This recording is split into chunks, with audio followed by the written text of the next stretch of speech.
I do solemnly swear that I will support the Constitution of the United States and the Constitution of this state, and that I will faithfully discharge the duties of the office of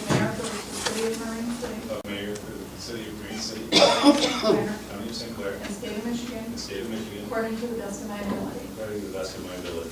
Thank you. Congratulations.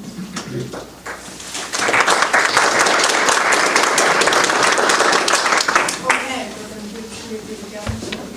Raise your right hand. Repeat after me. I do solemnly swear I do solemnly swear that I will support the Constitution that I support the Constitution of the United States of the United States and the Constitution of this state, and the Constitution of the state, and that I will faithfully discharge and I will faithfully discharge the duties of the office the duties of the of office City Commissioner of City Commissioner in and for the City of Marine City, and for the City of Marine City, County of St. Clair, County of St. Clair, and State of Michigan, and the State of Michigan, according to the best of my ability. according to the best of my ability. Thank you. Congratulations.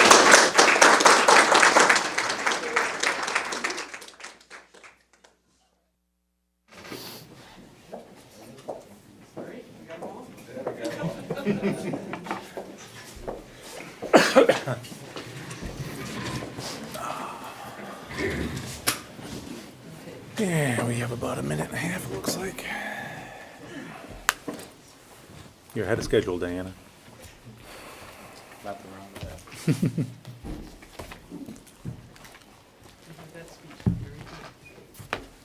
She does, doesn't she? Oh, you get a lot of practice in this.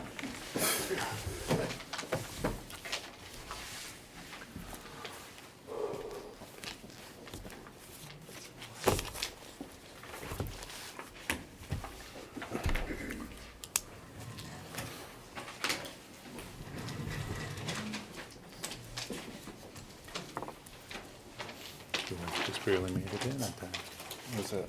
to see you get sworn in. Oh, I know.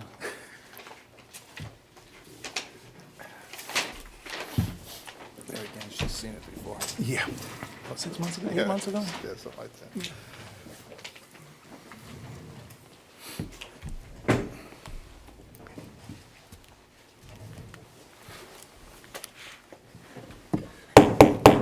We'll call to order the City Commission meeting for Thursday, November 17th. Please rise and join us for a moment of silence and pledge of allegiance.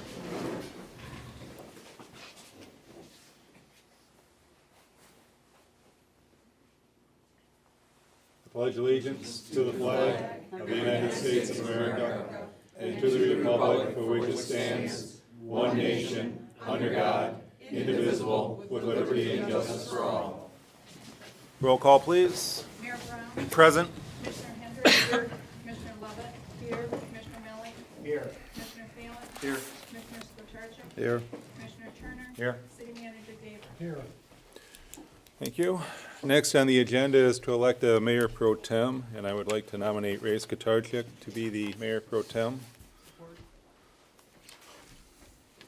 Any discussion? Lisa supported. Thank you. Okay. All in favor of Ray Skatarczyk being the Mayor Pro-Tem, signify by saying aye. Aye. Aye. Opposed, say nay. Motion carries. Thank you, Ray. Thank you. Next, we have communications. 5A, we have the TIFA strategy for economic development. And it's quite long, so I'm not going to read it. It is available on the website, in the packet though, Yeah, we correct? can get at the website. Evidently, there's been some difficulties now. We don't know. We think that's the IP, Okay. internet provider issue, but we'll find out. But it'll be in the packet Yeah, there it'll when be you in the can get to it. There've been a couple typos that we've corrected, but it didn't do anything to the document. Right. Very good. Okay, do I have a motion to I move accept? that we accept the Marine City TIFA strategy for economic development. Support. Any discussion? All in favor of accepting and filing the TIFA strategy for economic development, signify by saying aye. Aye. Opposed, say nay. Nay. Motion carries. Next is public comment. Residents are welcome to address the city commission. Please state your name and address and limit your comments to 5 minutes. Right.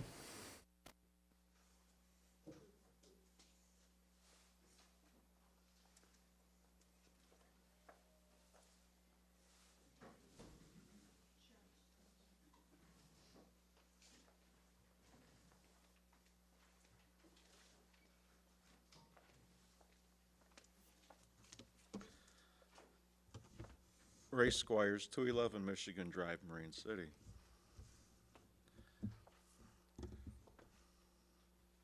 I'd like to read this into the record.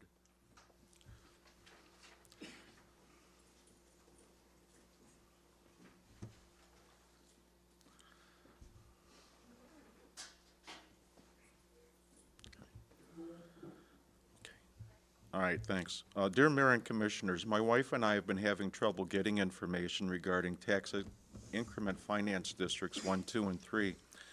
In October, the agenda and packet did not come up on the internet for the meeting.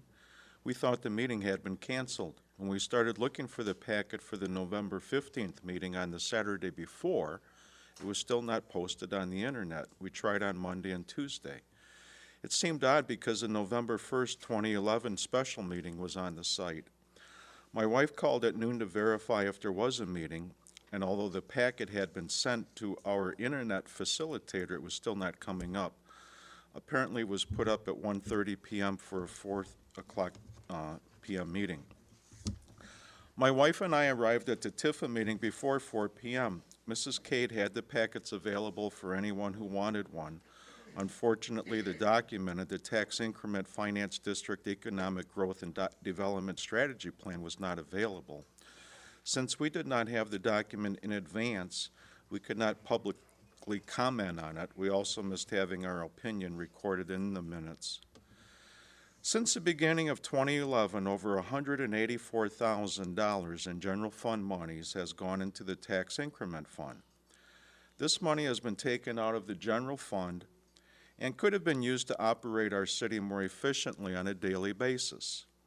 Instead, we put our general money into the TIFA slush fund and use it for boondoggles at the whim of the TIFA board, which this commission approves. We are now down to 3 workers, DPW workers. We have few full-time police officers, yet we are still buying Christmas lights and other luxury items from the slush fund. Most disturbing of all was the flippant way this document was passed through at Tuesday's TIFA meeting. Chairperson Jenna Salter pointed out a spelling error, but passed the document anyway, even after admitting she had just skimmed through the document. She approved hundreds of thousands of dollars based on a document she hadn't even taken the time to read. This slush fund is treated like play money from a game of Monopoly instead of the hard-earned dollars that come from the taxpayers of Marine City. The author of the document said the information was basically just pulled from Google. Nothing has been documented or substantiated. How can we make decisions without sound data? How is this open government when you don't even give us statistics on which you base your decisions?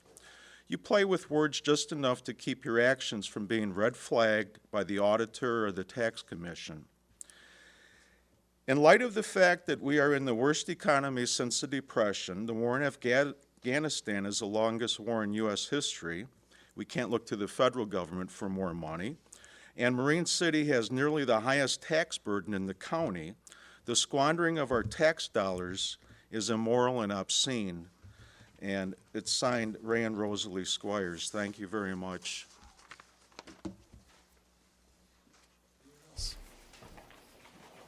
Yes, sir.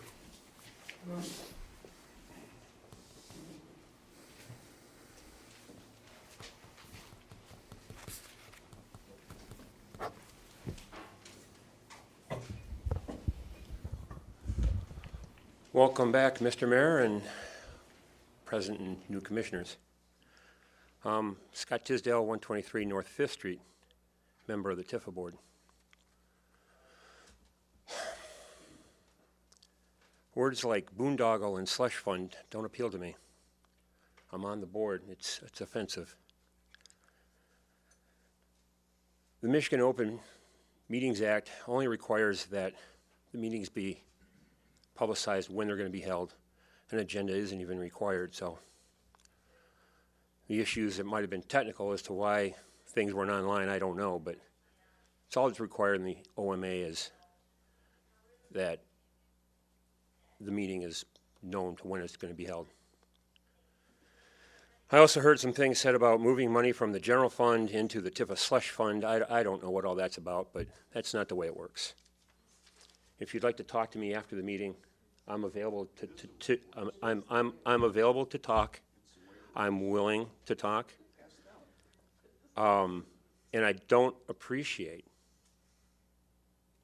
things that are said that cast disparaging aspects on my character. No one does. I sometimes say what I think. I frequently say what I think. I always try to consider how I may affect others. So I guess what I'm saying is, when you have something to say, you should say it, but bear in mind, it's easy to attack someone. It's very easy to cast blame. So if you want to talk to me after the meeting, I encourage it. Again, the TIFA is, I think, doing a great job. I mean, you know, we buy picnic benches, that was a waste of money. We buy trash cans, that was a waste of money. You know, we put money into City Hall, that was a slush fund. I don't know how to, doesn't seem like we can do anything right, but I think we're doing a great job, and some of the folks I talk to think we're doing a great job too, so I can only comment on this, that the folks that don't like it just aren't getting what they personally want. That's all. Thank you.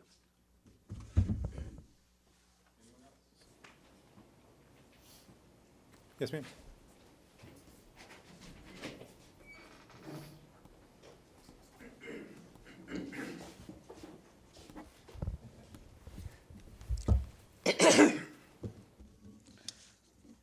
Rita Rohrig, 162 South 3rd. This is a critique of the TIFA report. This report, which to me has a plethora of unsubstantiated acts, makes a few statements that are believable, but many of them are so laughable one wishes to cry. Two of the true statements, and I quote, are this: for the 21st century, the foolish community will make a choice between historic preservation and economic development. And the second, 99% of all historic resources in productive use have nothing to do with tourism. Truer words were never spoken. Now here is the propaganda on what will happen with restoration. Residential property values in TIFA 1 can be expected to make gains. Simple landscaping to public properties have been shown to lead to a 10% increase in residential and commercial properties. Business income in the district will have a 12% increase in sales from April through October. The late fall and winter will experience a boost of 5%. Economic benefits in TIFA 2 will largely come from the increased number of consumers driving in and out of town. It would be productive to recruit an antique mall to the district. TIFA 3. District has already experienced additional growth with the expansion of the Marine City Library. The TIFA's continuing major street beautification programs will provide additional support to our FSQC. This district can also employ an incentive program. These are good guesses, or these are guesses and not good ones. To promote spending $2.5 million through the use of TIFA funds and a fancy worded report on a building not located in a TIFA district and based on a non-existent lease is not much better than old-fashioned stealing. The merchants in our community are very appreciated because they're really trying to make it. I hope most of them will read this report. It will make them sad, and I can't see them agreeing with the premise or the promise. In the state of Pennsylvania, they have two scandals going, one at the university, but the second is in Harrisburg, the capital. A 7-term mayor with fanciful ideas left the city in debt. The city now wants to declare bankruptcy. This mayor wanted a Civil War historical museum, which was going to do great things for the city, and turned out to be unsuccessful. It cost $39 million tax dollars, and then he himself went around spending $8 to $9 million more on Civil War artifacts. A reporter once said this mayor never saw a bond issue he didn't like. At present, they are $100 million in debt. Poor taxpayers. Now, I'm not saying this is our fate, but to use this large proportion of our TIFA tax dollar, on something other than what it was originally meant for is a crime. And for commissioners to use TIFA money in this manner shows that you have no sense of community. With a 15% loss in 2 years in property tax, we also have too many unemployed who are suffering, too many who have lost homes, too many senior citizens who struggle each day to have their tax money wasted in this way. If restoration is so necessary, I'm sure private funds will be found to do the job. The other day, I saw the area south of the library completely covered with cars for a food giveaway. So many poor people. That picture makes much more impression on me. How will this report and the restoration solve that problem? When Bess, President Harry Truman's wife, made him clean up his salty speech, he had to change one of his favorite sayings, which consisted of 2 words starting with the B, that anything that he deemed disgusting, he used that phrase. He cleaned it up for Bess to say horse manure, the best description of this report I can think of. Thank you. Anyone else? Yes, ma'am.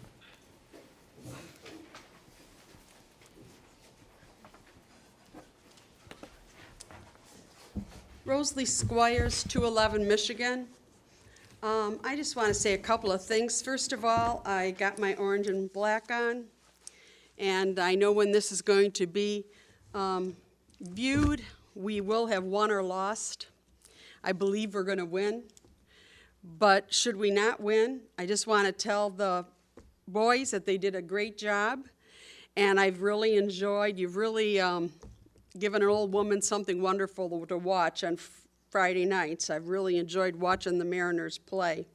So congratulations whether you win or lose on Saturday.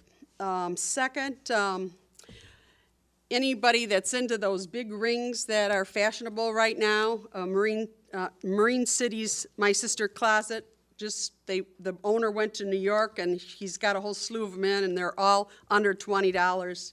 There's a bunch of rhinestone ones for people that are going out for the holidays. Support our local merchants. The next thing I want to say is a few years ago, in 2008, I attended the Michigan State University Citizen Planner Program on my own dime. I think it was about $600, and I have a certificate to say I completed the course. I'm the only one up for a position on the planner that's attended these courses, and I really feel that I should have a chance to be on this board. Would only be one opinion and one vote, so chances are, in most cases, if I voted differently than other people on the vote, it would still go for the majority anyway, so I don't see where the threat of me being on the board is. I do think at this point that it's really discrimination that I never get put on a board and everybody else does without having had any education in this light.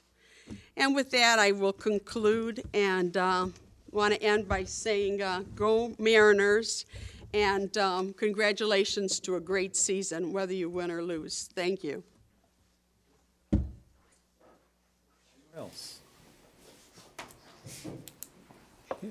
Seeing none, we will move on. Next on the agenda is to approve the agenda. Make a motion to approve the agenda. Second. Okay, we have motion and support. Any discussion, additions, deletions? Hearing none, all in favor of approving the agenda as supplied, signify by saying aye. Aye. Opposed, say nay. Motion carries. Next, we have approval of the City Commission regular meeting minutes from November 3, 2011. I move that we accept the minutes of November 3, 2011. Support. Any discussion? All in favor of approving the minutes from the City Commission meeting November 3, 2011, signify by saying aye. Aye. Opposed, say nay. Carries. Next is the consent agenda. Item 9A is departmental activity reports from October 2011. 9B is Marine City Area Fire Authority Run Report. C is the Planning Commission minutes from October 10, 2011. D is a special event permit for the Marine City Lighted Santa Parade, which will occur on November 30th. That's a Wednesday, downtown Marine City. And E is the Marine City Old Newsboys annual paper sale, which will occur on Friday, Saturday, December 9th and 10th from 7 a.m. to 6 p.m. and 7 a.m. to 1 p.m. Do I have a motion to approve the consent agenda? I move that we accept the consent agenda as read. Support. Any discussion? Yes, ma'am. All right, two things. I noticed in the police department report, he said there was an activity log detailing incident type, report date, location, and officer that handled the complaint attached, and there was no attachment. We gonna get that? That's only available, in the office. In the office. It's Okay. got sensitive material. I mean, sometimes it's a very lengthy report with a lot of detailing, but. it is Okay, I available guess in I'd the just like to office. see one of them at least. It's not a problem. Okay. Second of all, I wanna talk on the, we're gonna go after the, I know the old newsboys are doing their paper sale, and, I guess I'm gonna bring this up again. I really think we should reevaluate that nonprofits who aren't costing the city any money in fees, should not have to pay this $25 fee. I mean, they're struggling to try to raise money to help people in the community. I think we could change it to just make it so that, like I said, a nonprofit that isn't costing us any money should be able to just fill out the paperwork in a form, just like a garage sale permit, so that we have it, and then we move on. If it costs money for us, then yes. So I guess I'd like to see if we could get that changed. We can certainly put it on a future agenda. We can't do it at this moment, but Exactly, so, yes. yeah, I'd like to get that on there so we can fix this once and for all, and try to help out our nonprofit people. Is that a motion? No. Just put it on. Okay, anything else? Nope, that's it. Anyone? Yes, Ray? I also like to speak on behalf of the old newsboys, and I would like to make a pledge in the sense that if they have to pay the $25, I like to put up $5 of it, and if anybody, any other commissioner can support that and match the pledge, I need 4 more commissioners. And, because I see the need for the newsboys. And believe me, as you read the little note on our pamphlet, that's $25 less for a $1 child. And that's why I really feel the importance of it. When they give everything back out to the public, I shouldn't see that should be a fee on that. Okay. Thank you. Any other comments, questions? Okay, all in favor of approving the consent agenda signify by saying aye. Aye. Opposed, say nay. Motion carries. Next, we have the 2010-2011 audit presentation by McBride Manley. Mr. Glenn McBride is here to present. Introduce Glenn, but I think he's kind of He's a fixture. a fixture of Marine City. He's what we call a pillar. So you can see. Yeah. I'd like to talk about the major funds in the city, which would be the general fund, the major local streets, the water and sewer fund. And then we're going to spend a few seconds talking about the state of the pension and the retiree healthcare. One thing before I get started though, I don't know how many of you have noticed when you look at your audit reports, it can be a little confusing this year because the general fund in this audit report is not the general fund as you know it. It's been combined with the capital improvement fund. And if you look in the back of, behind the footnotes, you'll see the general fund that you treat as a general fund as a separate presentation, and that's on pages 47 and 48. So in the front pages, when you're looking at your general fund, it's really combined with the capital improvement fund. Because the rules have changed under the Government County Standards Board, requiring that certain funds now be treated as part of the general fund, and the capital improvement fund meets that criteria. Basically, that's because there's no real legal restriction on that fund. You could turn it back into general fund money in 5 minutes with a resolution saying transfer the money to the general fund. So given that criteria, and since there's no legal restriction on this fund, General County Standard Board says that has to be presented as if it's part of the general fund in the state. But we in the back give you separate presentation so you can see how you would go. So when I talk about the general fund here, I'm going to be talking about what you consider the general fund, not the front part, the back part. So if you're trying to figure out, this doesn't make any sense, you have to be back on pages 47 and 48 and not in front. Okay? Thank you. So having said that, first thing we're going to look at is the general fund. This is the real general fund. And on this, you will see that the general fund is June 30, end of the year, with assets totaling $1,123,000. All these numbers on this particular slide are in thousands of dollars. And of that $1,123,000, you see the top number there is cash and investments of $664,000. You ended up with $2,000 in restricted cash. You had accounts and assessments receivable of $21,000. You had taxes receivable of $164,000. That taxes receivable is actually offset down below with deferred revenue, so it really isn't part of your assets.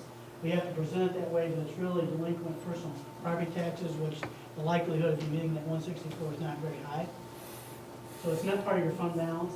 Due from other units of government, $181,000. That's state revenue sharing, mostly due from the state of Michigan. You had $14,000 due from other funds. Accrued other revenues, $65,000. That is balance of the fire protection receivables from when you were maintaining your own fire department from December of 2010.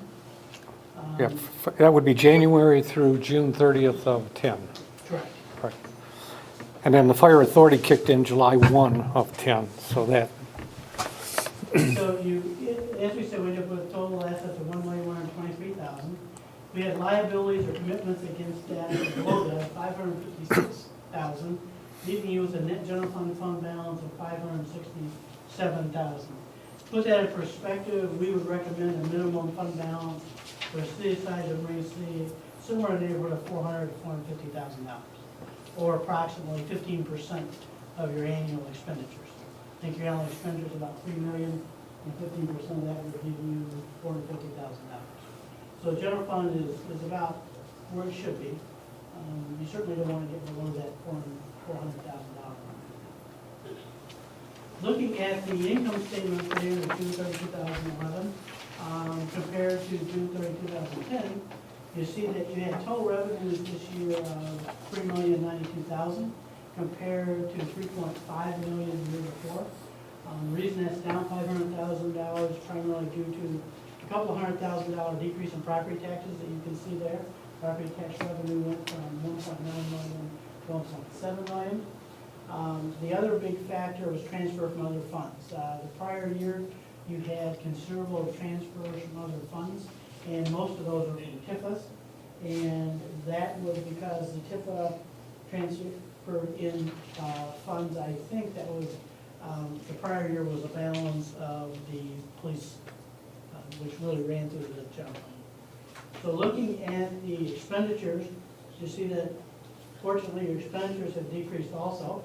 You see that you had, for the current year, you had $3,093,000 expenditures, leaving you with an excess of expenditures over revenues of $1,000. I think it's really $600, $900, something like that.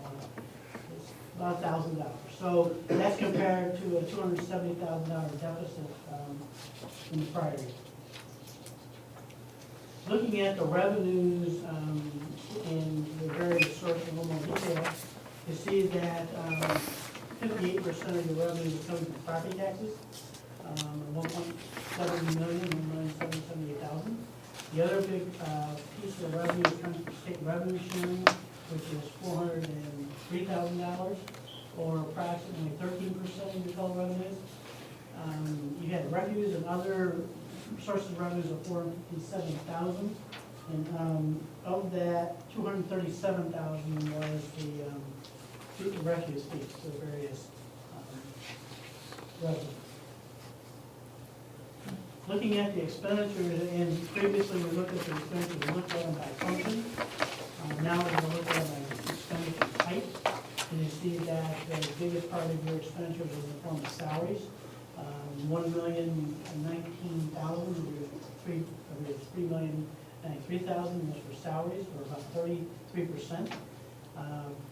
Payroll taxes and benefits was another $558,000, or about 18%.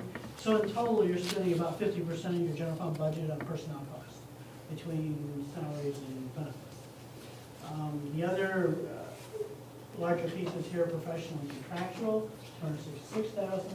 Refuge is $250,000, and remember you collected about $240,000 from residents, spent about $250,000 in contracts. You also spent $289,000 on the fire contract. Now this is in lieu of prior years you had your own fire department. This is the and there is a little bit. This number is a little inflated because of startup, and because the actual computation of the amounts due are calculated after the audit is done. And I think that there's the fire contracts billed to the various units in total exceeded what was necessary by about 60 grand. So that number will come down.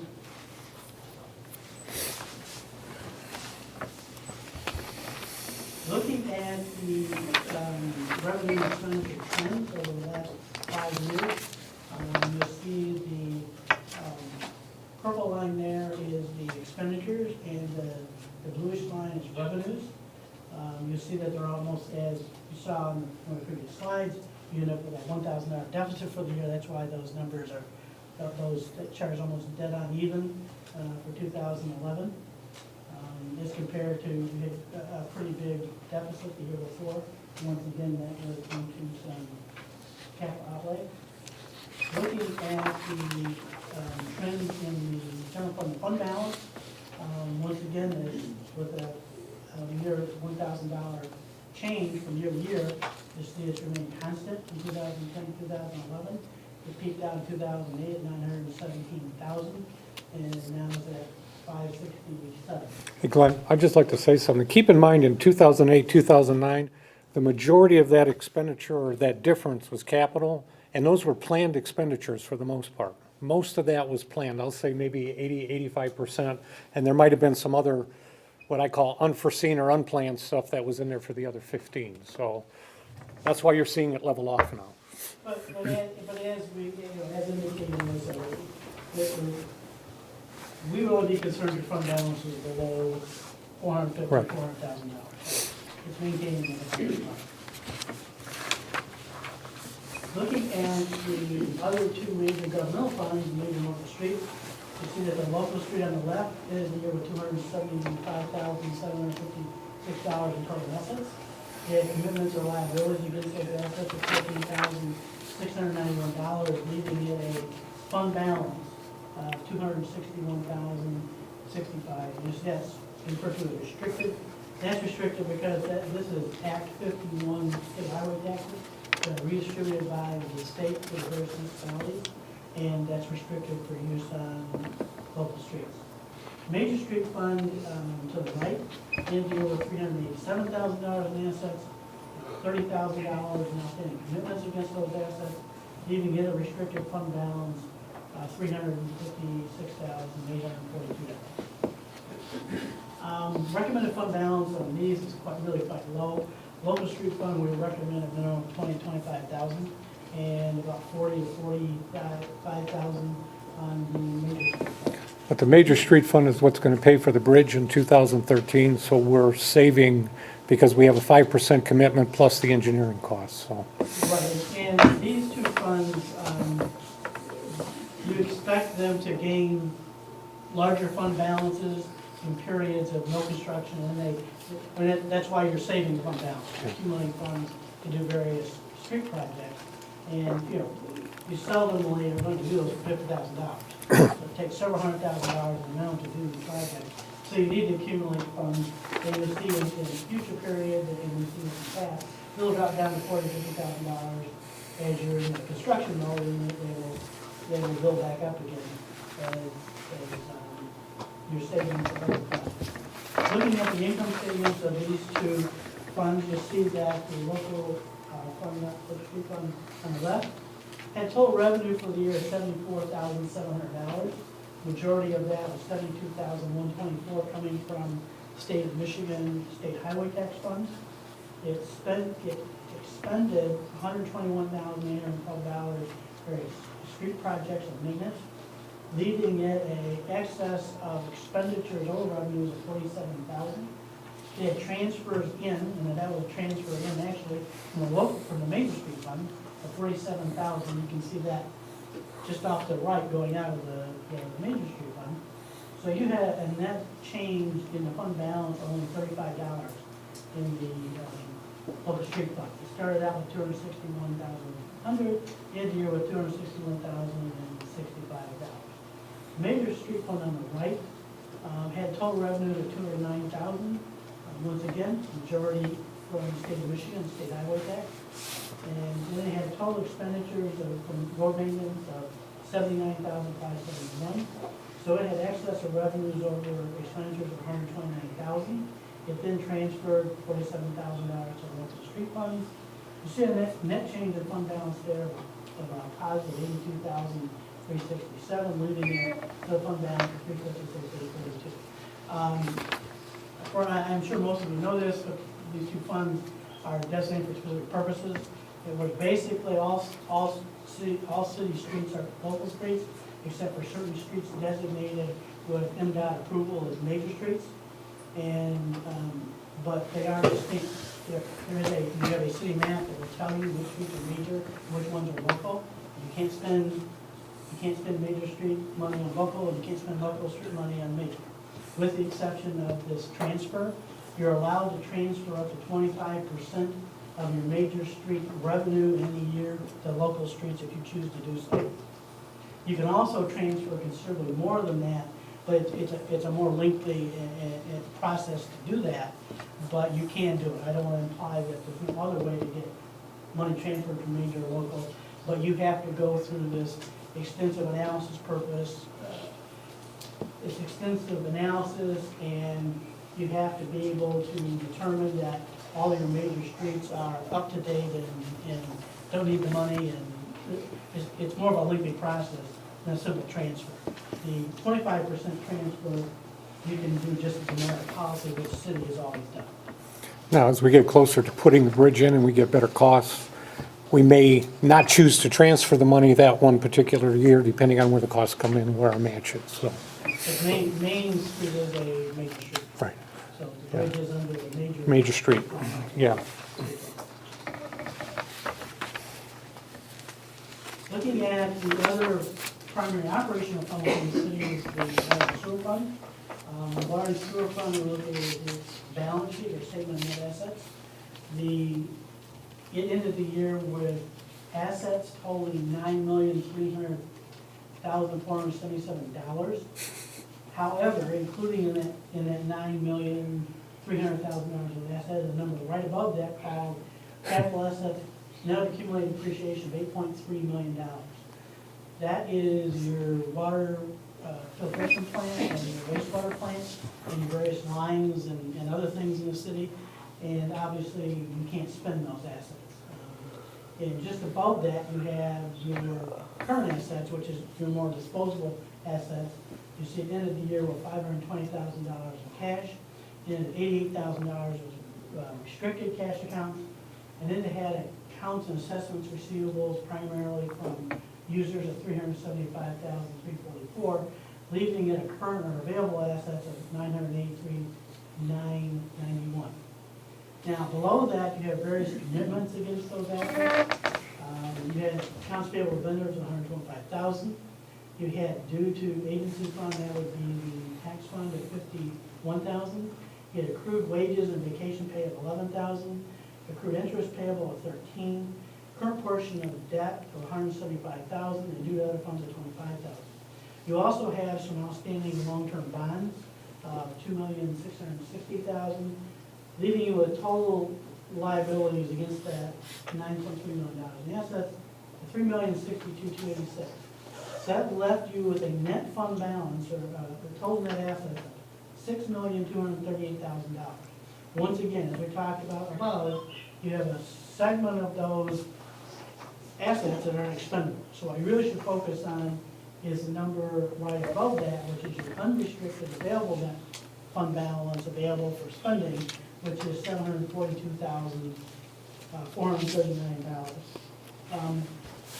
Put that one in perspective, we would recommend a minimum fund balance here of $550,000 to $600,000. So once again, the partial fund is in good shape. Looking at its income statement, now unlike the governmental funds we looked at before, which are accounted for on what's called the modified accrual accounting, and it focuses on current available resources. The proprietary fund has to be accounted for on what's called the full accrual basis and with an economic resource focus. So the difference, there's two primary differences. One is that in the water and sewer fund, you're going to have an expense called depreciation, which in your case is a number somewhere around $620,000 that you didn't write a check to anybody for. So there is items showing up in your expenses that you didn't pay anybody for. You paid for those a long time ago, and now they're being depreciated as you're using them up. The other thing that happens is on the other side of that, you are making bond payments, principal payments on bonds, that are not showing up in your expense accounts. Those show up as reductions to those bond liabilities, not as expenses on the income statement. So when you look at the proprietary fund statement or the water and sewer fund statement, you have to take the net income or loss and adjust. You have to add back the depreciation and subtract out the bond payments in order to make it on the same basis as the other. And we'll look at that in a second. But having said that, you see on a full economic basis that you had total operating revenue of $1,585,000. Vast majority of that, of $1,462,000, came from metered sales to various customers. You had operating expenses of $911,000 for water operations. You had $936,000 for sewer, leaving it a net operating expenses of $1,847,000, which leaves it with a net loss from operations of $261,976. You had various non-operating revenue and expenses. You had interest revenue of $1,000. You had debt service revenue of $26,000. That's the debt service charges on the water and sewer bills. You had capital contributions of $23,800, and you had interest expense of $76,000. So you end up with a net non-operating expenditure of $25,000. So you end up with a net loss in the funds for the year of $287,200. But if you look at the following page, and put that in perspective, once again, keep in mind that what really happened there is, even though it's showing a $287,000 loss, you had over $600,000 of depreciation, which you didn't write a check to anybody for. So you end up with about almost a $300,000 positive cash from that standpoint. And then you had principal payments on bonds of $205,000. So all in all, you ended up with about $100,000 worth of net cash flow in terms of if you're comparing to the general fund or on the same basis, okay? But this statement here is a statement of cash flows, which sort of sorts all of that out. And so this, unlike the income statement you looked at, this is how it looked on a cash basis. So it had net cash provided by operating activities of $579,000. Now that's the net receipt from customers, less your payables to suppliers and less your payments to employees. Okay, that left you with $579,721 worth of cash for other purposes. You got another $23,800 in capital contributions. You bought $72,000 worth of fixed assets that aren't expensed in the income statement. You made $205,000 of principal payments on bonds, which again not expensed in the income statement. You had interest and pay agent fees of $77,000, and you had some other income of $25,000, which is debt service charges. So you had net cash provided by other are used in other activities of $305,000. Then you had $1,000 of interest on income, which left you a net increase in your cash balance of $276,000. So that's what I said, trying to put the $287,000 loss that's showing up on the other statement in perspective, okay? The situation, I mean, in most governments, you have this situation because you're always bonding and funding capital assets like water and sewer plants as they're built. Now, if we were to go back to the previous slide and look at that,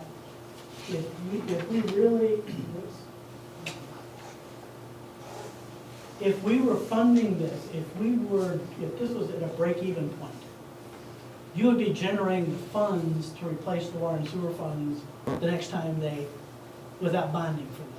That's the. You'd be writing a check to a capital fund for the depreciation amount. That's right. You would be funding the depreciation, which would, which would accumulate the funds to replace these assets. Now, I'm not saying it's a good thing or a bad thing. I'm just saying that I don't know if municipality does it. The difficult part of doing that is it was never done in the beginning. And when you try to do that, you're asking the current generation to pay for the current plant because they're trying to make all the bond payments that built it. Plus, you're asking them to accumulate money for the next one. So it's, no generation really wants to be the one that pays double. I guess that's, they don't want to pay for their plant and the next one too. So if you were a business, you would have to pay for the next one too. And you just can't go out and bond it and get the money to do it. But in government, it doesn't normally operate that way. And that's a choice that the elected officials make. What they're going to do. But charge those kind of huge amounts. Looking at the other two significant activities, I should say, not activities, but the funds that are really important to where they are is really important to the city. The one on the left is Retirees Healthcare Trust. That had total additions this year of $249,243, primarily from employer contributions of $229,000. It had benefits that paid out of $232,000 and various administrative expenses of $11,000. So it had a net expenditures or net deductions against its additions of $243,877. So it had a net increase in its net assets of $5,366, which coupled with its opening fund balance of $272 left it a net assets at the end of the period of $277,000. Pension fund in the right column had total additions to its fund this year of $900,201, $97,000 being from employer contributions, $41,000 from employee contributions, and $740,000 in net appreciation in value of investments. It had $21,000 in interest and dividends, and then it had deductions against those at $900,000 in revenue of $449,000. Primarily, obviously, benefits to retirees at $390,000. So it had a net increase in its assets of $451,000, leaving it a available balance at the end of the year of $5,891,000. But the rear gauge of how these funds are doing is actuarially determined liability, which is basically saying, at any point in time, in this case, June 30, 2010, how much should you have available? How much should you have accumulated by this point, based on your current employees and retirees? And you'll see in here that you're slightly short. The column you should focus on is called the unfunded AAL. I think it's the fourth column to the left. That is the unfunded actuarially accrued liability. And it's if you take the items to the left of that, you'll see as of June 30, 2010, that you had an actuarial value of assets of $6,257,000. You had actuarially accrued liability of $7.3 million. That leaving you with a shortfall of $1,052,000 as of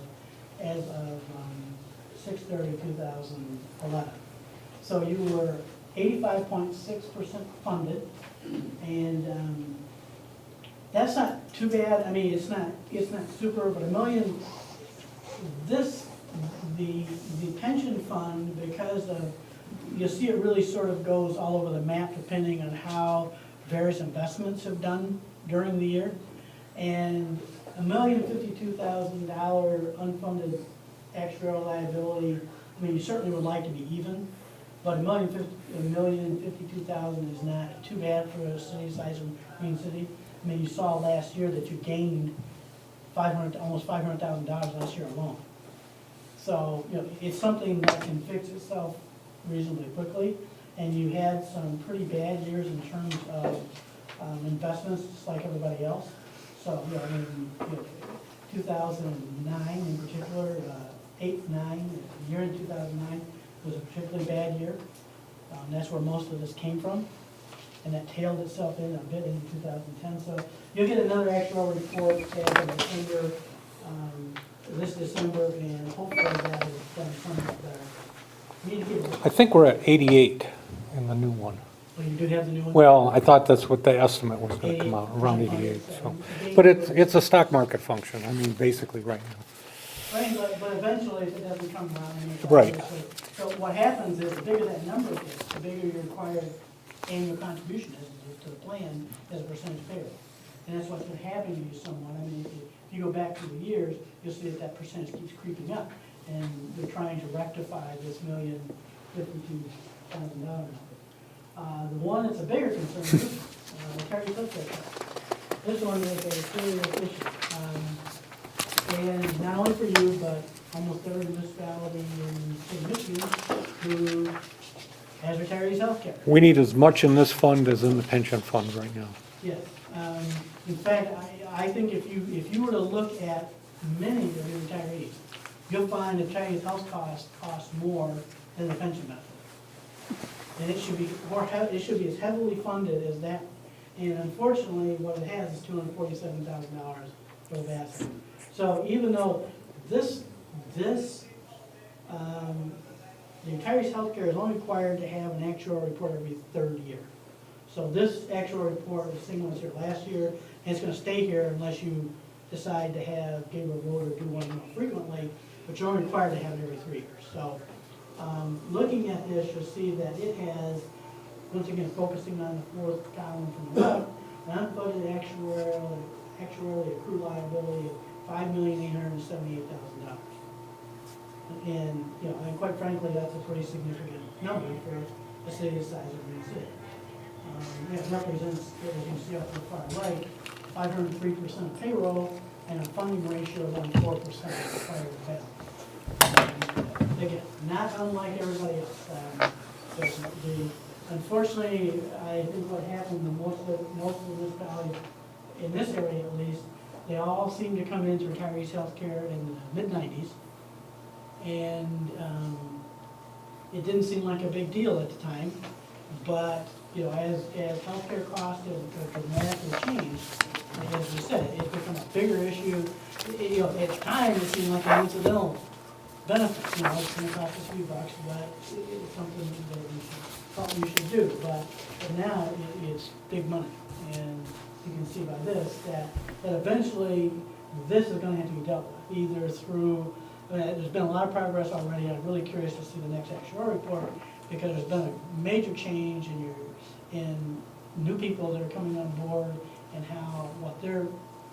Well, we basically have cut off retiree health care for any new hires in the future.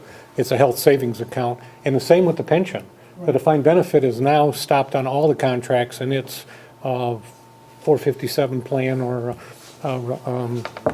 contribution, yeah. So with time, I mean, I'm sure this is going to get better, but sooner or later, it's going to be a real burden on the city's general fund to pay, to keep these benefits up. When you start having to contribute 30-40% of your wages into retirees' I mean, health care. and really, the reason it hasn't hit us hard now is we've had retirees, but we basically have been reducing headcount through attrition. If we were putting new employees on and they were receiving that benefit plus the retiree receiving that benefit, it would really amplify what you're talking about, Glenn. And, you know, every time they do an actual report, they do some projections about hires and longevity and all those things. And they know if something happens, it gets better. So, you know, every time you do an actual report, hopefully this situation will get better. But I certainly wouldn't expect $5.8 million, so to speak. I mean, it's not gonna, there is gonna be a serious burden on the general fund upcoming in the next 10 years or so. I mean, it just has to be.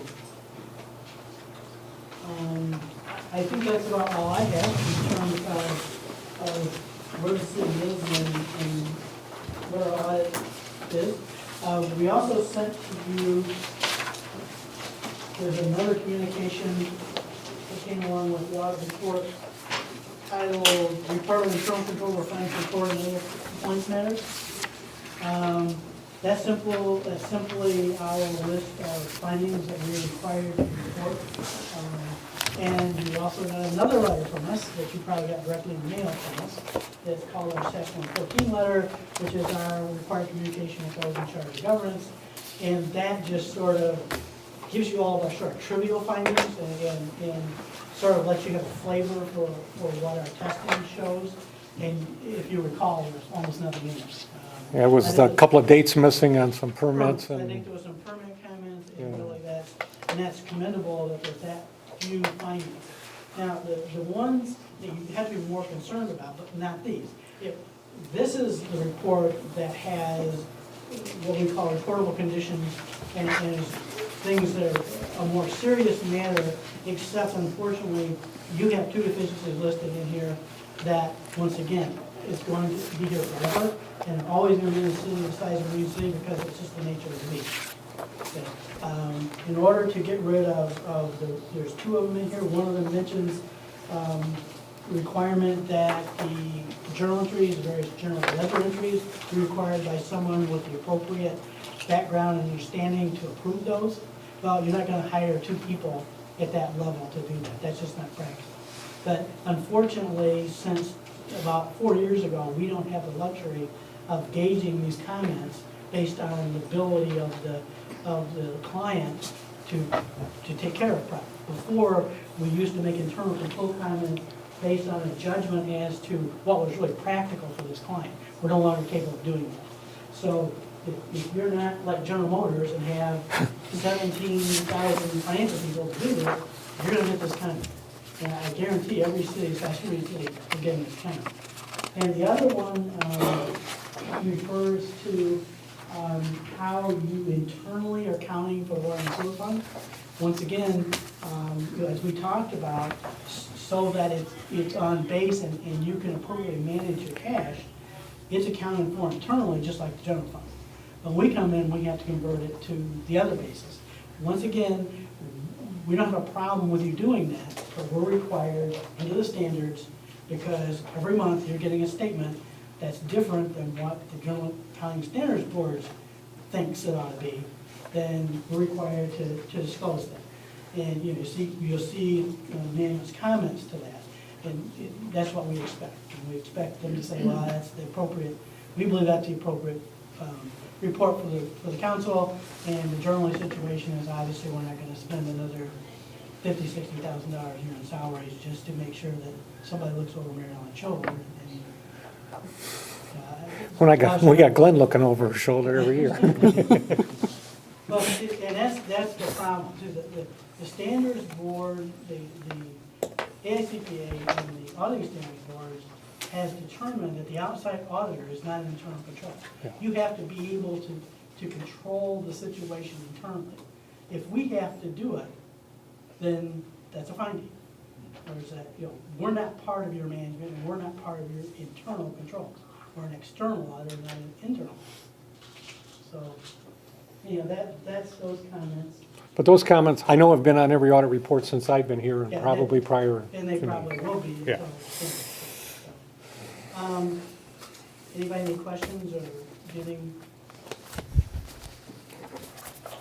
I just want to thank Glenn for coming in and doing another fantastic job, and especially our treasurer and finance director, Mary Ellen, because that group makes, and our deputy, makes the whole task of Glenn coming in so much easier, so. Yeah, I mean, if you recall, like I said, you got a letter from us, in fact, it had in there, various adjustments that we made, and most of those are required to convert the water and sewer fund to this full accrual situation, but there's so few, I mean, typically, it's not unusual for us to have dozens and dozens. You know, so having those few is really Commendable, exceptional.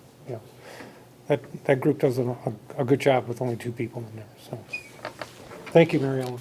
I know she's out there somewhere. Okay. Moving on to 12A, we have Blue Water Habitat Neighborhood Revitalization Initiative update. I believe we have Laura Dominic. Good evening. Good evening. As I said, I'm Laura Dominic from Blue Water Habitat for Humanity. I know there's a lot to take in this evening, so I will be brief. I just have an update. A few things to touch on. We have changed the timeline that was initially presented to you in the spring. And we are going to be doing surveys that was supposed to be done mid-spring, early summer. We're going to be doing those the first 2 weekends of December, December 3rd and 4th, and 10th and 11th. We have also expanded the target area from Chartier. It ended originally at Chartier and Ward. We have gone from Chartier now to Alger, and from Ward to West Boulevard, and there is a map I have provided in your packet. And the last thing is, well, was that everything? No. Oh, the timeline, yes. We're supposed to begin work in July and August. So it's going to be doing the surveys in December, reviewing the surveys, January, and then define the work area. And then hopefully getting applications and approvals for those applications in February, and then beginning in the summer, beginning work in that area. So, and I'd like to extend my thanks to Mayor Brown and Diane for already committing their time to helping out with the surveys. And if anybody else would like to help out, I will be making some phone calls the beginning of next week. So hopefully we can get some of you out there into the community. That would be great. All right, thank you. Do you have any, I think we've got some questions up here. Laura, if you wouldn't Yes. mind, just a real brief explanation. What's the goal of the survey for people that might be watching this today? To find out what the community thinks that they need.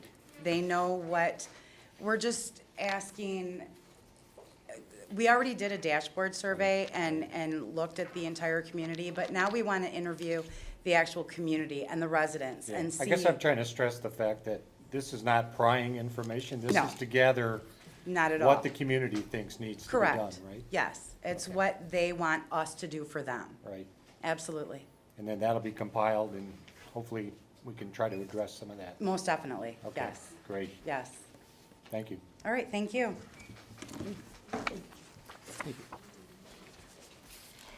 Okay, next we have 12C, or 12B, I'm sorry, the 300 Broadway Subcommittee report. Are you gonna go through that?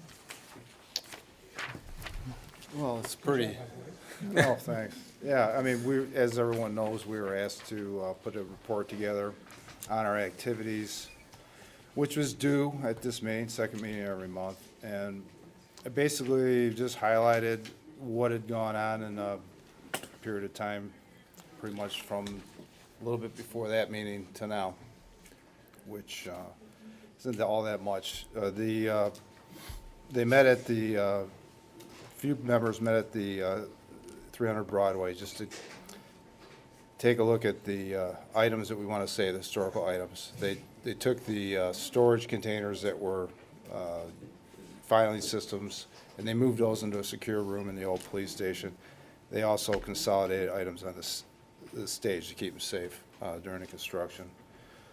The rest of this is pretty self-explanatory. The auction, we decided to put that off till spring. had some trouble getting the dates coordinated, and there's just not really any urgency for it, so we're not doing that till spring. I had some dealings and communications and a meeting with the subcontractor, some phone calls regarding some of the stuff. The major issue that's come up in this report on here is there's some procedure conflicts between Newman Smith and National Restoration. They're not coming to agreement on certain things.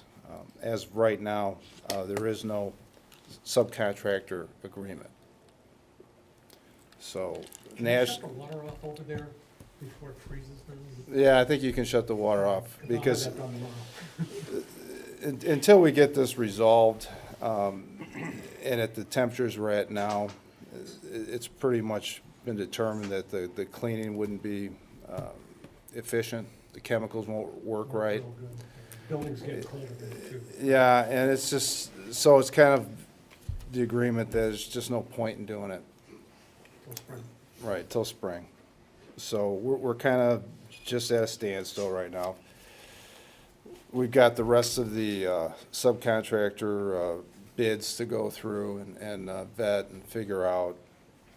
And then we've got to resolve the issues that we're having with National Restoration, if they can be resolved.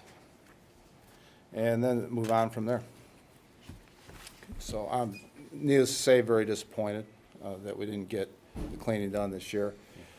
If it was up to me, we would have done it in October, but it's just not the way it's working out, so.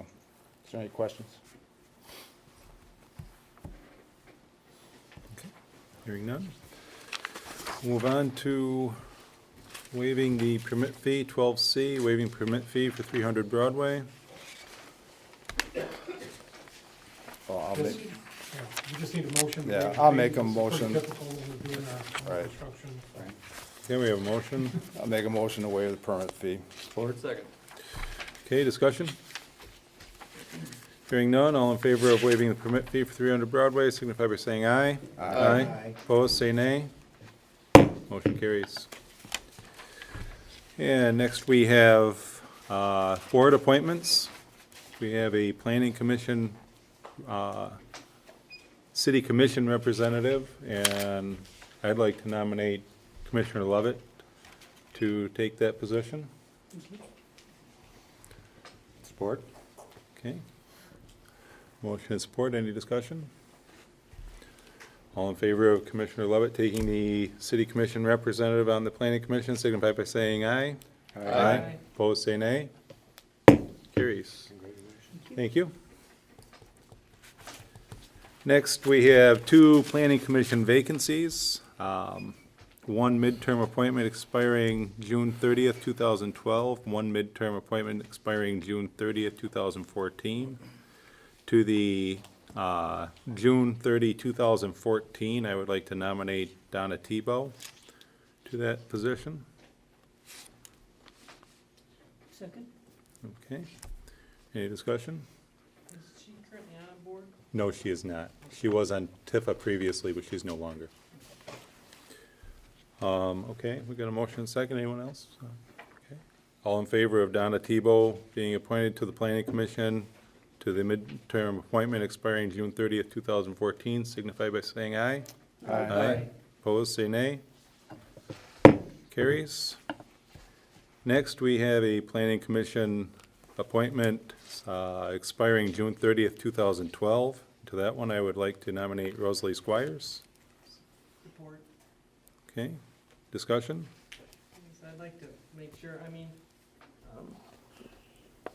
she's shown that she has the ability, she's got the skills, she comes to all the meetings. I think it's time that we put her on a board and let her help the city out. Yeah, I agree. Anyone else? Yeah, I think we've been through this once before. She has shown, obviously, an effort, dedication to learning about planning. She does come to all the meetings. I definitely agree with that. But despite the effort that she's made to learn about planning, The problem I see lies in the application of those planning principles. From my time on the planning commission until now,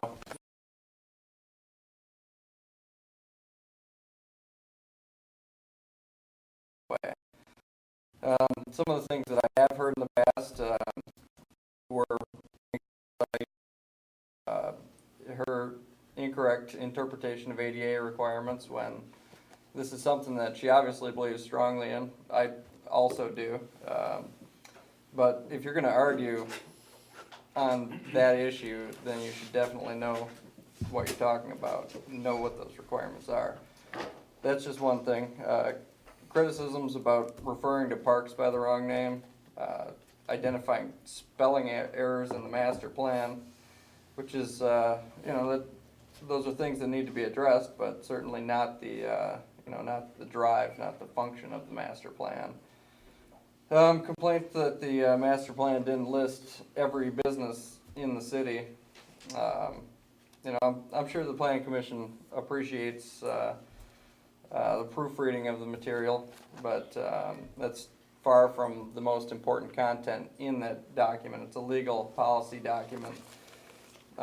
Also, the master plan is good for 5 years. I don't think that enumerating every business in the city would really, there's a turnover in businesses over a period of 5 years.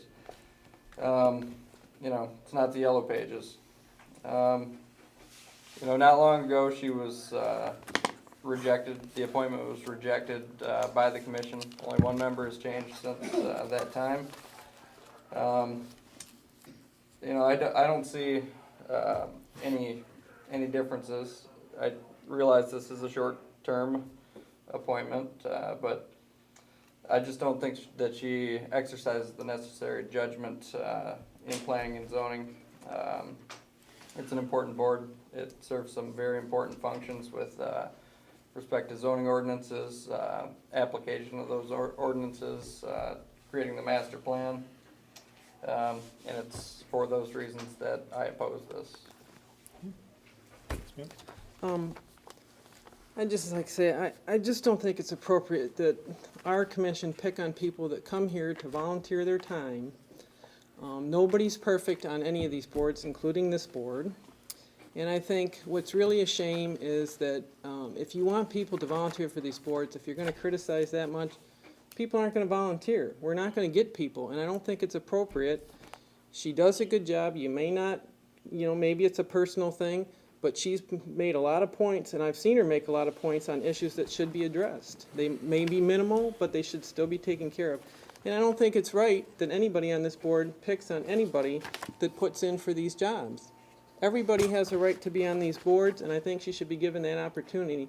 And I think it's totally inappropriate that anybody here criticizes somebody who's volunteering. Anyone else?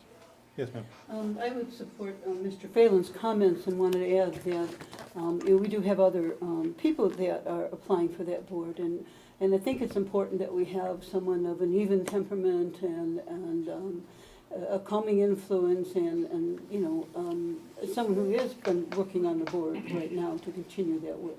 In the microphone, please. Can't hear They me, can't I'm hear sorry. you. Okay. So anyway, I would, look for someone who has just a great even approach to, and find solutions for things that need to be done. Anyone else? I'd like to say one comment. Looking at what Rosaline has done, I always look at a board should not be one-sided. You need to have variance in a board. This way you'll get the best plan for your whatever committee that somebody will be involved in. I don't like seeing a board just one slate. So in other words, you can't hear another opposite opinion. And I do believe, I've seen Rosaline, she does do her homework. Sometimes you might say, well, I'm not perfect. I'll try and I'll do my best. And I've seen her, and I strongly want to give her a chance. She's definitely proven herself worthy that she's asking to give a chance. And I think our board should give her that opportunity. Thank you. Mr. Mayor, just one more thing. I would agree with Commissioner Hendrick's comment that, that you shouldn't pick on somebody. I think that we should judge people on their merits, and I believe my comments reflected that and that alone. Okay, I'd just like to add in a little bit here.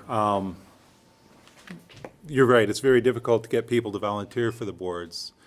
And for someone to volunteer for boards and to run for office repeatedly and repeatedly be cast aside, whether we totally agree with the person, whether they're always right or not always right, I think that's a sad way for us to look at things. And it's interesting that I watched an interview with Shaquille O'Neal this morning, and they were talking about how he was always the kid left on the bench when he was a kid when it came to playing basketball. And then one day somebody realized he might just have some talents even though he was making mistakes and he couldn't jump and he couldn't run. And he went on to be one of the greatest basketball players in the world once somebody gave him that opportunity. And I think it's the consideration that we're only looking at 8 months, and it's an opportunity to see what can be brought to that board. I have a hard time passing by, so. Any other comments? I would agree that it's a short term, and Mrs. Squires has been out there putting her name up for a long time, so I would also say we should just give her a shot and see how it goes. All right, hearing no other comments, I think we'll go to a roll call vote on this, please. Thanks. Commissioner Hendrick? Yes. Commissioner Lovett? No. Commissioner Milling? Yes. Commissioner Phelan? No. Commissioner Spillier? Yes. Commissioner Turner? Yes. Mayor Brown? Yes, Motion carries. thank you. Thank you, Rosalie. Okay, the next one, we have one seat available on the Historical Commission. Again, we find ourselves in a position where we've got 3 very qualified candidates.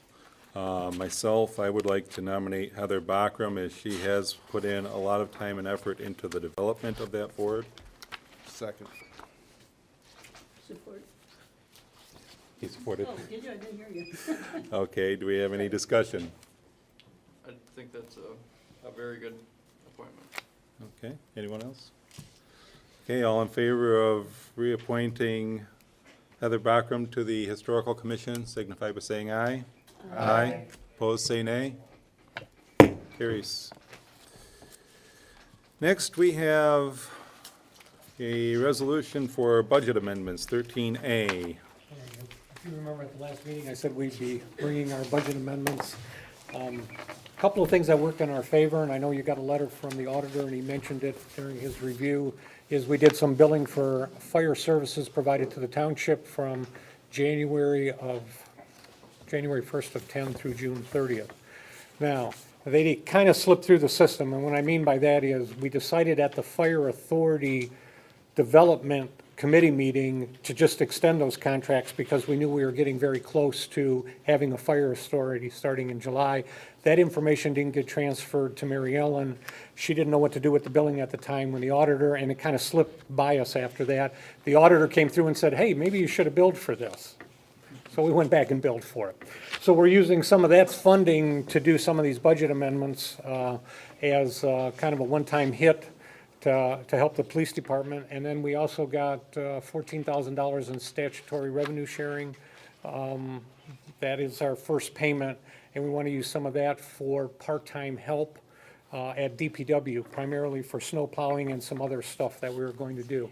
We didn't budget for it at the budget meetings because it wasn't approved in their contract at that point in time.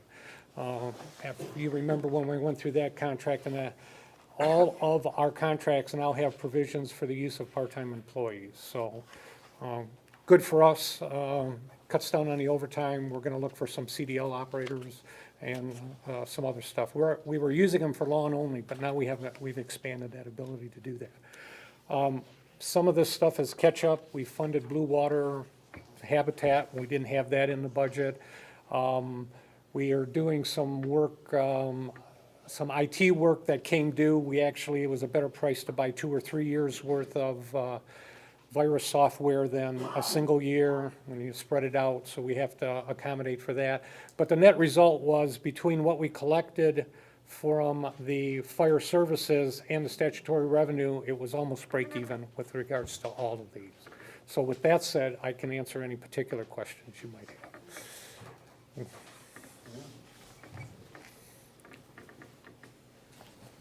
The rental rehab, numbers on here, That's just money in and out. I calculated about 227 in, 240 out. Right, there's some adjustments that are coming because they had some change orders. They haven't come to us yet, so, and that was with Anita. So it'll break it, when we actually reconcile at the end of the project, then Anita writes another check for the balance of it. So. Anything else? Okay. Now, how do we do these? Just, I believe it's one resolution, isn't it? Yep. Yeah, just approve the resolution as submitted. And one vote, and it'd be a roll call vote. No. No, not for this? I'll make a motion to adopt the resolution for the budget amendments as submitted. Support. any other discussion? All in favor of adopting the resolution to amend the budget as submitted, signify by saying aye. Aye. Opposed, say nay. Carries. And next we have disbursements, including payroll of $328,000, $328,450.24.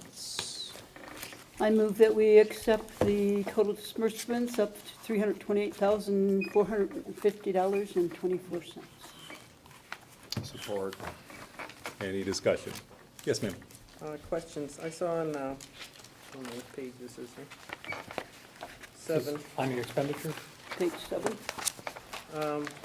We spent $782 on shovels, rakes, and brooms. Yeah, could have been, Really? yeah. As a replacement, like I said, I look at those, I'm probably getting ready for the winter months coming up, would be my first choice, not my final answer, but my first choice. Okay, another one on 17, page 17. What happened to the mule? Looks like it got a rebuild. The engine, it required an engine rebuild. We bought that used, and they run it every day during the summer. It gets quite a bit of use, and I think they put a couple tires on it and then had the engine redone. So. I saw another one for a ladder. We didn't have any ladders? Or this is a replacement? Just, I think it's a replacement, but I'll tell you what, I'll verify that for you if you need it. Just looking through them, I mean, I think that's, oh, here's the one. Perch Point Conservation Club membership for Mr. Deacon. We're gonna, actually, what happens is if we have one membership there, then the PD can actually go there and do their shooting training. So it's a single membership. They just picked one individual, but they get to take the groups there through their shooting training, and that's especially helpful in the wintertime, so we don't have to shoot outside. So. All right, that's what I thought. And then but I with the just wanted to turnover make sure. that we have with part-time officers and that, we want to make sure that they're certified correctly, so it was a way to do that. Okay, And actually, we may even have a second one now, because one of the two new members of our group, the reserve? the reserves, we think has a shooting range too, or at least access to one, so. Okay. But we didn't know that at the time that we sent Deacon up there. All right, I think this is my last one. On 37, there was for the road, we're paying the road commission for mowing a ditch in the bike path. How come we didn't do that? For, what now, I'm It sorry? says mowing ditch banks on the bike path. You know, when we did the sewer, when we were Yep. cleaning out that stuff, Yep. there is a huge area over there that we can't mow because Okay. of the way it gets in there, and they have that mower that reaches in Yep. with the arm. With the arms. Right, right there along their fence line, Really really. articulated. Yeah, it's right in that area. All right, that's it. Okay, anyone else? I was just curious about what a camel repair is. I didn't know we had a camel. It's the big truck. And he broke down. Yeah. She probably already brought that one up. Yeah. With two Mary Ellen homes. didn't hear that one. Just checking. I just wanted to make sure we weren't going into a new business. No, we don't own a camel. We own a mule, but not a camel. We got both now. Roll call vote, please. Commissioner Lovett, Yes. Commissioner Millie, Yes. Commissioner Phelan, Yes. Commissioner Skocic.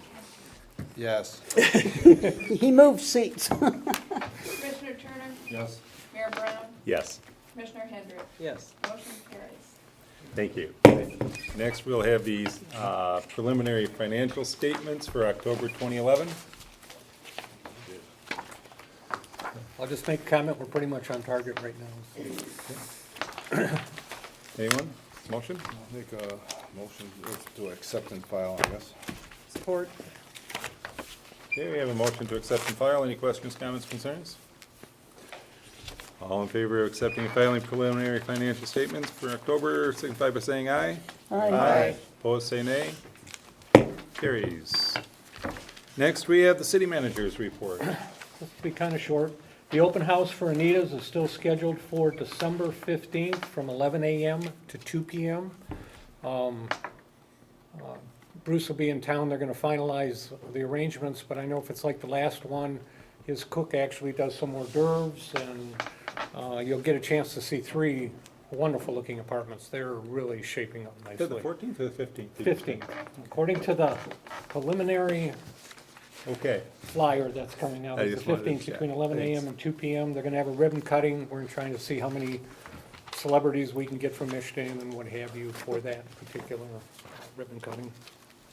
I will be on vacation next week, however, I'm not out of town, so if some emergency comes up, I am reachable on my cell phone, so, but I will be off. You know, we have 2 neighborhood revitalization programs going now. One that's currently being managed by Bruce Johnson and in that group, and then this latest one that's out here, because those 2 programs really are funded from the same sources and are mimicking the same thing. So we're doing one on the east side of the river and one on the west side of the river. So that was by design. When Blue Water came, they said, where do you want to work? I said, I really want to work on the west side of the river at this time. So just wanted to get that. Estimated property values, and I don't know, I mentioned this last week, I may have or I may not have. We're looking at somewhere between 2.25% and 3% is what they're estimating, that we're going to see another decrease. That's better than the previous year when we were hitting around 10 to 11. So maybe it's slowing down, but it's not gaining yet. So, and our costs still are. And then Georgia Phelan and I were charged with the Main Street program. We are not going to turn the application in December. Nobody feels real comfortable that we'll have our ducks in a row. We are gonna have an open house in February to kind of kick, or not an open house, but town hall meeting in February to kind of kick that off. I've talked to MISTA, or the Main Street program already. Their app may change a little bit for next year, but if we follow the current app, then we'll just have to make some adjustments. So neither one of us were comfortable that we had the right combination of volunteers, funding, and a good understanding of what was going on to make it for December. We just thought it would be better, we move a little bit slower with it and do it right rather than have something that didn't work right. And that's all I have. Okay, thank you.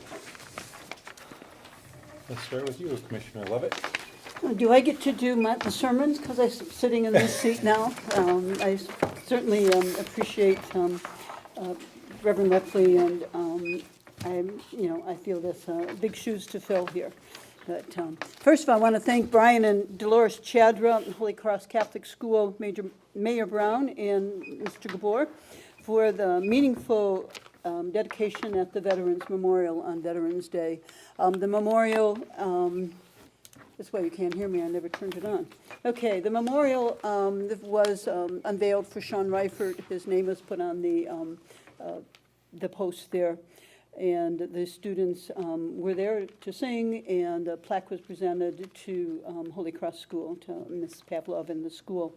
So Shane Reifert, of course, had been a student at Holy Cross Cardamone, and his father certainly has a business here in Marine City, et cetera. So it was really good that we could continue to support that family, and also continue to support his platoon and also any, all of the other veterans. There are many activities going around that collect items and are still collecting items to be sent overseas to support our men and women in the services and let them know that we appreciate what they have done for our freedom. Secondly, we're blessed that Habitat for Humanity has selected Marine City for these pilot programs, and that they're working on both the west side, thank you, and the east side. And I hope that the community members are open when we come around to survey and be ready with ideas and suggestions. Look around the community, your block, and see what needs to be done and what can be done, so that we have a lot of good suggestions to work with and to continue to make our city even better than it has been. Our police department is to be congratulated on their first, well, first of all, Halloween. They were passing out necklaces if you wanted a nice light to go out trick-or-treating with. But also the training of Chris Baxter, which provides, for additional support in our community to keep things in order and prevent some of the crime and hopefully catch some of that tagging that Mrs. Katarczyk would like to see ended, and we would too. Just a note regarding parades. We have another permit for a parade, and I just wonder, every parade permit states, most parade permits, that's difficult to say, says it starts at Holy Cross parking lot. Has anyone ever, it's a question, does anyone ever take the time to, contact Holy Cross and let them know there's a parade coming? Maybe the church has something. It is private property. Maybe the church has something planned. I was principal there for a number of years, and there were many years I couldn't leave the building because a parade showed up that I wasn't ready for. So, it's just a thought. Maybe politely, the Holy Cross, I doubt, would ever tell anyone no. But it would just be nice, they might say, well, we had a wedding planned or something. There may be some, they have not complained. That was totally on my own. Again, thank you, Glenn McBride, who has left, and Mary Ellen, and Mr. Gabor, too, for the good financial state that they have our community in, that they're thinking ahead, that we're not using every penny and saying, well, we've got it, let's spend it. And what an audit that we find money, not lose money, and we're able to refund some of the services that we need in our community. I also would like to see on the unfinished agenda, we didn't talk about that today, but I would like to see on our next meeting what the plans the commissioners may have for the alley. We voted down an ordinance that came up, so what plans do we have to allow our police force to enforce the laws? When you have contradictory statements about laws already been, permitted, has been given, and someone else's land is encroached upon, what are we doing to fix that? And lastly, I agree with Ms. Squires. Good luck to Marine City, and you've done well this far. We congratulate you on that, and win or lose, certainly you have my support and the support of the rest of us. Okay. Thank you. Wow. Like your predecessor in that seat. It must be the chair. I think it's the chair. I'm going to say you're a tough act to follow. Again, I'd like to wish the football team the best of luck too this Saturday. Has there been any talk about when they win this Saturday? Any plans to send them off? We haven't heard anything. I know we are giving them a police escort to the game. Okay. Yeah, they're gathering, 9 o'clock this Saturday, correct? I think thought that's that's what what I I was heard, told. but I didn't hear that officially. Okay, so. downtown. I'm thinking ahead. Newsboys is gonna dedicate a whole page for them in the paper. Okay. Great. I'm thinking ahead when they win this week, I have to send off to the states, but. Well, I thought the last time they went, didn't we do a big parade There was. downtown? Yes, we met them outside the limits. Yeah. And, Anyway, well, best of luck to them. Yeah. That's it. Okay, Commissioner Skatarczyk. Go Mariners. That's the easy one. Thanks for everybody that voted for me. I appreciate your confidence in me, and I'll do a great job. And then I got to talk about Tifa, because these constant and unwarranted attacks on Tifa are just, I've been fighting this for years, and it keeps coming around. And there was a lot of statements made, and this is a good group of serious people that are doing great work for our community. It's a good deal. They're investing money back in our community. when they point out how much money the city contributes from the general fund, I'm not even sure that number's accurate. Sounds a little high. Quiet, Well, please. But what they don't tell you is for every 40 cents we contribute, we get 60 cents back from other taxing jurisdictions. And in this day and age, anybody that's trying to do anything with investments, that's pretty good return on your money. And then if you notice in our budget, there was a big drop in revenues, partly because of there wasn't any real TIFA projects going on in the last few months. So TIFA was returning money back to the city in large amounts. Police station for our community, library expansion. They paved 15 streets.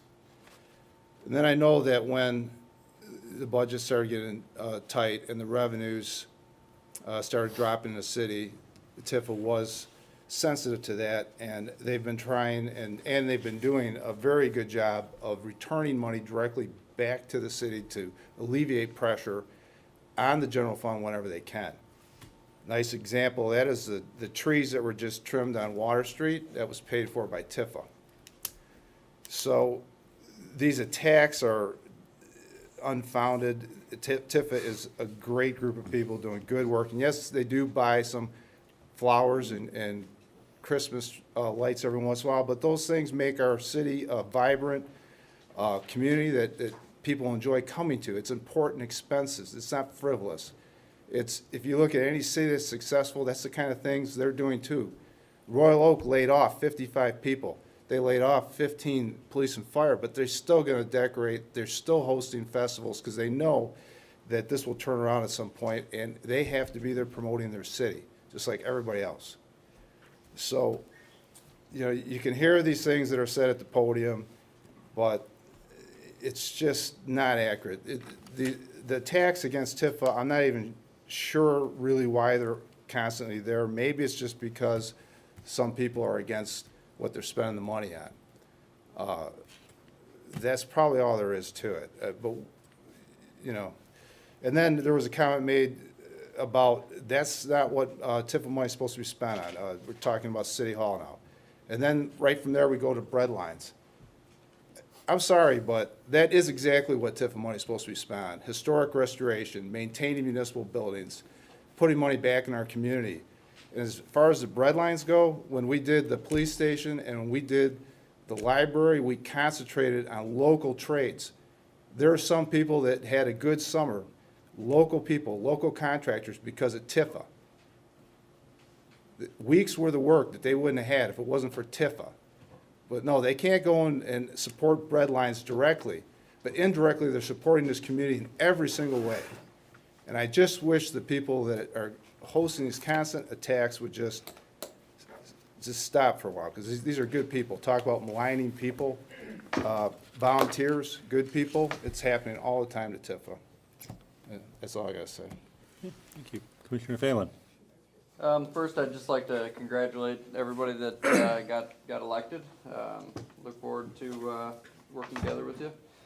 And I'd also like to thank the voters that came out to cast votes in the election. A little bit disappointed with the turnout. I think it was about 23% or so.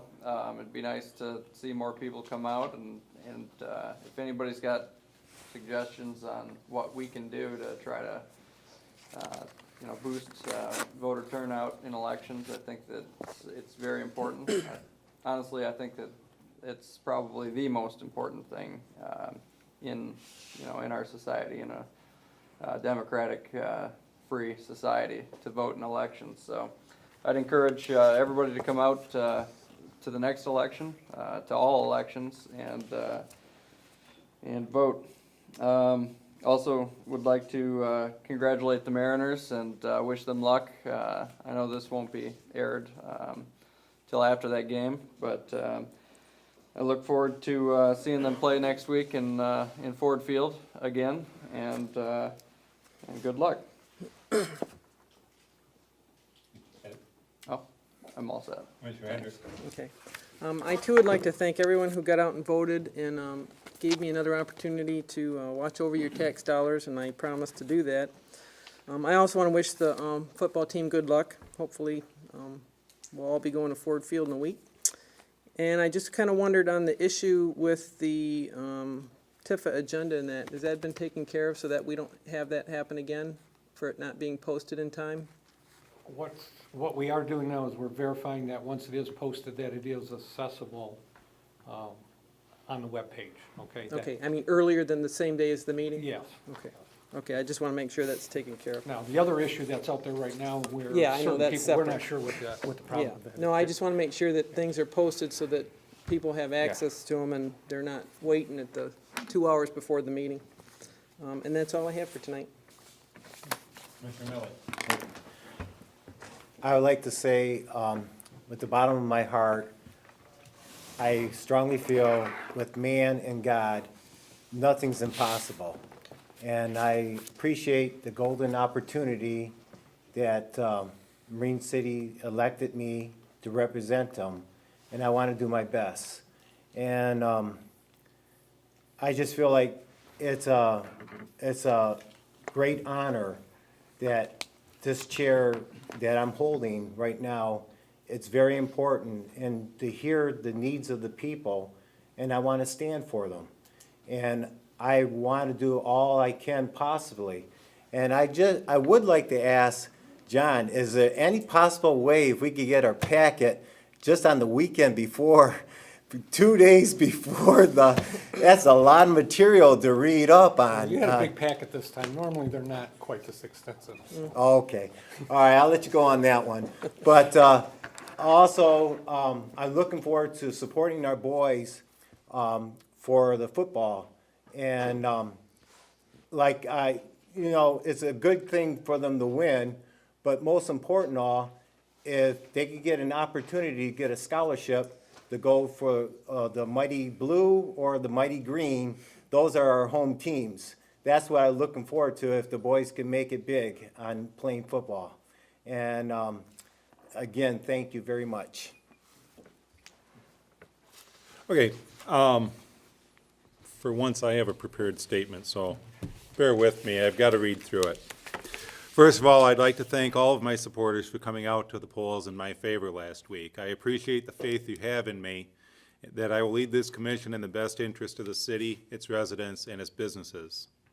Next, I'd like to thank everyone who came to the polls. While we had slightly less than a quarter of the registered voters, we had a relatively high turnout compared to many municipalities across the state. That indicates to me that our residents do care about their community. I look forward to the next 2 years as a big challenge. I must make sure that I live up to the expectations that my supporters have and live down the expectations that my detractors have. Meeting them both in the middle will be difficult, sometimes impossible, yet I am ready. But as with the rest of this commission, I cannot do this without the input of the community. Not just when we're doing something to upset you, but when we're doing something that you feel is the right thing. We need to hear from you. Feedback is important at all levels, and each of us on the commission need to have your pulse. If you have ideas and suggestions, tell us directly. Don't think that the grapevine is the best way to communicate and make your point. Also, I ask that you allow us to err in judgment from time to time. No one is perfect, neither any of you nor any of us. However, if you see us headed in the wrong direction, take the time to offer a course correction before it's too late. We will not always see eye to eye with each of you, nor will we always see eye to eye with one another. But I can assure you that we as a commission will not do things just to spite you as an individual. I do not believe any commission before us has ever done so, but often people live with the belief that that is the case. Each of you is one person.